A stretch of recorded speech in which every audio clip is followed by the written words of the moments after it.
Asylum is the protection granted by a nation to someone who has left their native country as a political refugee. So when we think about asylum seekers, in America we think about people from the Middle East, usually because that is what is on the news. However, what about the ones from Central and South America, especially the caravan from Honduras that has caused a stir in the news? These people have left their country because the government has failed them. But Trump is not trying to let them in the country and is using various actions to do so. This has been talked about a lot because people are asking if Trump is allowed to stop the caravan. Declining the caravan is a violation of human rights because they are being forced out of their country because their government has not done a proper job. And they should not be stopped to getting into a country that can help them thrive. The Human Rights Foundation was founded in 1946 after World War II, and to give and to protect basic human rights no matter the race, religion, or gender of a person. Since then, they have expanded on human rights for people all around the world. One of these rights that they have expanded on over the years is asylum seeking. An asylum seeker is a refugee who is a person who is unable or unwilling to return to his or her home country and cannot obtain protection in their country. One country like this is Honduras, which is in South America. Because of this, America and all other countries have to accept refugees from Honduras. However, America is letting them in if they get to the border and putting them in refugee camps. President Trump has also been telling other countries to stop the caravan of immigrants. He has threatened other countries to take away their aid and or put tariffs on them if they do not stop the caravan. One of the examples is Trump threatening to put tariffs on Mexican products unless they stop immigrants from crossing the border. Honduras has been a dysfunctional country for the last couple of decades, with people believing the previous election was rigged, and with increasing animosity towards the president of Honduras, Juan Orlando Hernandez. But his opponent, Salvador Nasrallah, has gone to plead with the American government, even though America has said it supports Juan Hernandez. The country has not improved since the military coup in 2009 when the government was already a disaster. An example of political corruption is when the First Lady was arrested in February of 2017 because she was aiding a drug cartel. The Honduran government has been corrupted, and over 50% of the police force is corrupted by gangs. Also, the head of the National Police Department was caught helping a drug cartel smuggle 1 ton of cocaine. The economy has been in a downward spiral, with 55% of the workforce unemployed and the cost of living rising. People are struggling to support their families. However, the main reason that people are leaving is safety.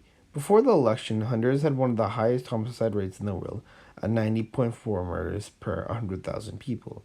And since then, the rate has increased. The murder rates are this high because the police focused on juvenile gangs because they wanted the support of the people. It is because of this that there is more violence in the countries, that the women and LGBTQ people have skyrocketed and drugs have taken over because the police put their attention on the wrong thing.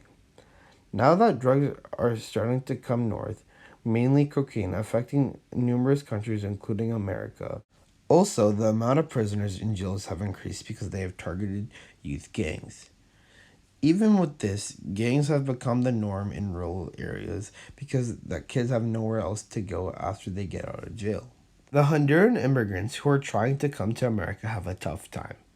First, they have to embark on the journey to get here, which is hard enough without the blockades that President Trump is forcing the other countries to do if they want aid from America.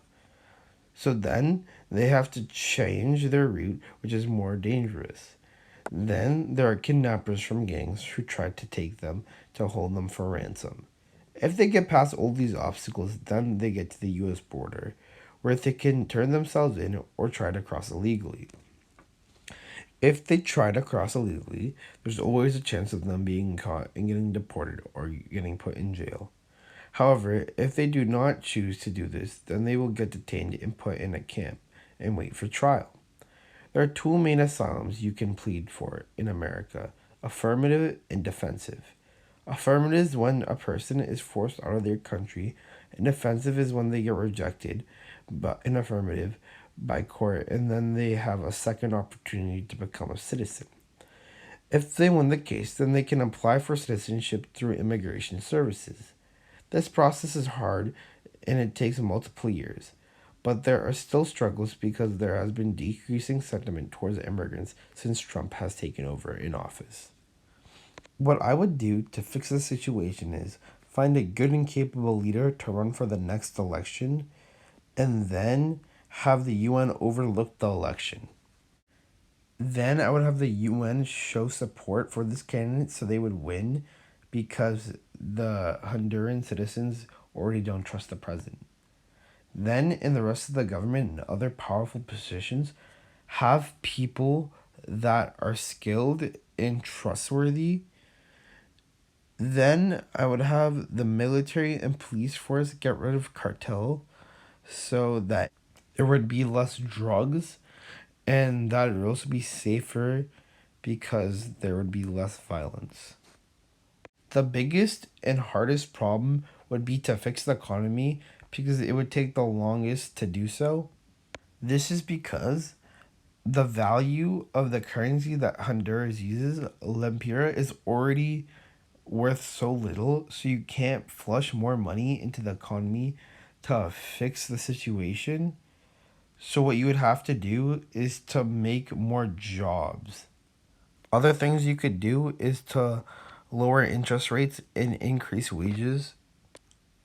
Jobs that would help the economy and the country would be construction because if you are doing construction, then you are fixing some of the country's problems like roads or just making new buildings. The last thing I would do to help the economy is to increase the assets of the country so you can trade with countries all around the world. This would fix the situation because there wouldn't be any refugees because the country is prosperous.